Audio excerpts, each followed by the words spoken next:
तो रेनो ने अपनी 7 सीटर कार ट्राइबर के फेसलिफ्ट को लॉन्च कर दिया है 6.29 लाख रुपीस में। तो आज हम इस पुरानी और न्यू ट्राइबर को कंपेयर करने वाले हैं और देखते हैं कि रेनो ने ट्राइबर फेसलिफ्ट 2025 में क्या क्या चेंजेस किए हैं। करीब 6 चेंजेस इस न्यू ट्राइबर में किए गए हैं जिनके बारे में हम डिटेल में बात करने वाले हैं। So let's start. तो सबसे पहला चेंज है डिजाइन, जो कि हर किसी गाड़ी के फेसलिफ्ट में चेंज किया ही जाता है। फ्रंट प्रोफाइल को देखें तो इस कार का फ्रंट प्रोफाइल पूरी तरह से चेंज हो चुका है। जहां पहले इसमें आपको क्रोम की ग्रिल मिलती थी पुराने रेनो के लोगों के साथ, प्रोजेक्टर हेडलैम्प्स और उसके ठीक नीचे डीआरएल्स थी। अब इसमें आपको ग्लॉसी ब्लैक फिनिश में ग्रिल मिलती है जिस पर रेनो का नया वाला लोगो है और साथ ही में आपको एलईडी प्रोजेक्टर हेडलैम्प्स मिल जाते हैं और डीआरएल्स हेडलैम्प्स में ही इंटीग्रेटेड है और इनमें डुअल फंक्शन आता है, यानी कि ये डीआरएल्स के साथ इंडिकेटर का भी काम करते हैं। अभी भी पहले की तरह डुअल टोन बम्पर आता है विद स्किड प्लेट्स, लेकिन उसे रीडिजाइन किया गया है और अब बम्पर्स पर एलईडी फॉग लैम्प्स भी आपको मिलते हैं जो कि आपको पहले नहीं मिला करते थे। नो डाउट इन चेंजेस के बाद इस गाड़ी का फ्रंट प्रोफाइल काफी बोल्ड और रगेड दिखता है। आई डोंट नो आपको क्या लगता है, लेकिन मुझे फ्रंट प्रोफाइल से ये गाड़ी जीप कंपास वाली वाइब्स देती है।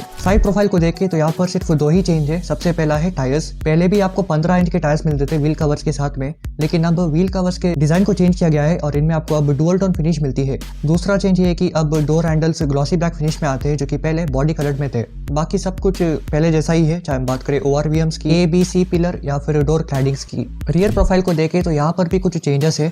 सबसे पहला चेंज जो कि देखते ही पता चलता है वो है टेल लैम्प्स। पहले इसमें हैलोजन टेल लैम्प्स आते थे, लेकिन अब black out LED tail lamps आते हैं। और पहले टेल लैम्प्स के बीच में रेनो का लोगो और ट्राइबर की बैजिंग हुआ करती थी, जिसे अब हटा दिया गया है। अब इसमें आपको ग्लॉसी ब्लैक कलर की एक स्ट्रिप मिलती है जिस पर अगेन रेनो का नया वाला लोगो है। बाकी पहले आपको टेलगेट के लेफ्ट हैंड कॉर्नर पर रेनो की बैजिंग दिखा करती थी जो कि अब नहीं है, और पहले ट्राइबर की जो बैजिंग ऊपर थी उसे नीचे की गई है। बाकी फ्रंट बम्पर की तरह यहाँ पर भी आपको डुअल टोन फिनिश मिलती है। अगेन बम्पर को भी रिडिजाइन किया गया है और बम्पर्स पर अब रिफ्लेक्टर्स भी आते हैं। तो ओवरऑल देखें तो इस गाड़ी का एक्सटीरियर काफी अच्छा दिखता है प्री फेसलिफ्ट ट्राइबर के कंपैरिजन में। इंटीरियर को देखें तो डैशबोर्ड अब काइगर को रिसेंबल करता है। पहले इसमें ब्लैक और सिल्वर कलर का इंटीरियर मिलती थी, लेकिन अब ग्रेइश बेज कलर की इंटीरियर आपको मिलती है। इसके अलावा पहले आपको 8 इंच की टच स्क्रीन इंटीग्रेटेड मिलती थी डैशबोर्ड पर, लेकिन अब 8 इंच की डैशटॉप टच स्क्रीन आपको मिलती है। साथ ही में पहले एसी वेंट से टच स्क्रीन के ऊपर हुआ करती थी जो कि अब टच स्क्रीन के नीचे प्लेस की गई है। स्टीयरिंग पर आपको रेनो का नया वाला लोगो मिलता है और पूरे डैशबोर्ड पर एक सिल्वर कलर की ट्रिम आती है जो कि पहले ब्लैक कलर की हुआ करती थी। सीट्स को देखें तो इसकी फैब्रिक डिजाइन को भी चेंज की गई है।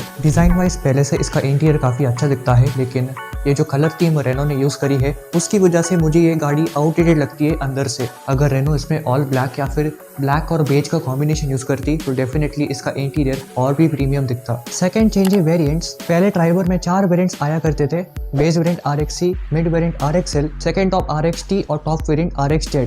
अभी भी इस न्यू ट्राइबर में 4 वेरिएंट्स आते हैं, लेकिन उनके नाम को चेंज किए गए हैं। जैसे कि अब इस गाड़ी का बेस वेरिएंट है ऑथेंटिक, मिड वेरिएंट है इवोल्यूशन, सेकंड टॉप वेरिएंट है टेक्नो और टॉप वेरिएंट है इमोशन। बाकी पहले की तरह अभी भी ऑटोमेटिक का ऑप्शन सिर्फ टॉप वेरिएंट के साथ ही मिल पाता है। इनफैक्ट सेकंड टॉप टेक्नो में भी ऑटोमेटिक का ऑप्शन नहीं है। आई थिंक रेनो को यार एटलीस्ट मिड वेरिएंट इवोल्यूशन के साथ ऑटोमेटिक का ऑप्शन दे देना चाहिए था, क्योंकि जो लोग बजट पर है और एक ऑटोमेटिक कार लेना चाहते हैं तो वो लोग इस वेरिएंट को कंसीडर कर सकते थे। थर्ड चेंज है फीचर्स। इस न्यू ट्राइबर में काफी सारे फीचर्स को ऐड किए गए हैं, जैसे कि अब इसमें काइगर वाला 7 इंच डिजिटल इंस्ट्रूमेंट क्लस्टर आता है, जबकि पहले 3.5 इंच का LCD स्क्रीन हुआ करता था। अब इसमें रियर के साथ फ्रंट पार्किंग सेंसर्स भी आते हैं, जबकि पहले सिर्फ रियर पार्किंग सेंसर्स ही आते थे। अब इस कार में 6 एयरबैग्स स्टैंडर्ड मिलते हैं हर किसी वेरिएंट में, जबकि पहले डुअल एयरबैग्स आते थे बेस वेरिएंट में और मैक्सिमम 4 एयरबैग्स आते थे टॉप वेरिएंट में। अब इस कार में LED प्रोजेक्टर हेडलैम्प्स आते हैं, जबकि पहले सिर्फ प्रोजेक्टर हेडलैम्प्स ही हुआ करते थे। अब इस कार में वायरलेस एंड्रॉइड ऑटो और एप्पल कारप्ले आता है, जबकि पहले ये सिर्फ वायर्ड में आती थी।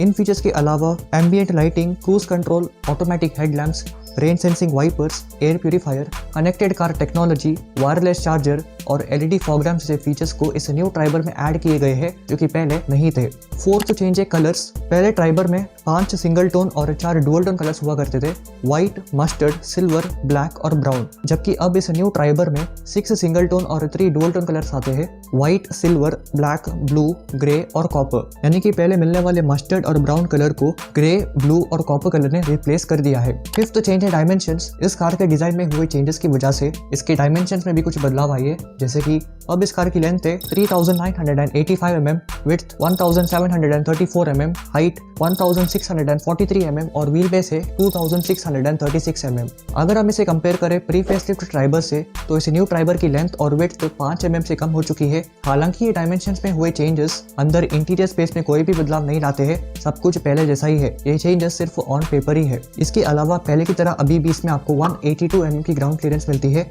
और बात की जाए बूट स्पेस की तो थर्ड रो अप होने के बाद 84 लीटर की और जब थर्ड रो डाउन है तो मैक्सिमम 625 लीटर्स की बूट स्पेस इसमें आपको मिलती है, जो कि पहले जितना ही है। सिक्स्थ और आखिरी चेंज है प्राइसेस। तो पुरानी वाली ट्राइबर 6.14 लाख रुपीज शुरू होकर 8.74 लाख रुपीज की मिला करती थी, जबकि ये न्यू ट्राइबर 6.29 लाख रुपीज शुरू होकर 9.16 लाख रुपीज की मिलती है।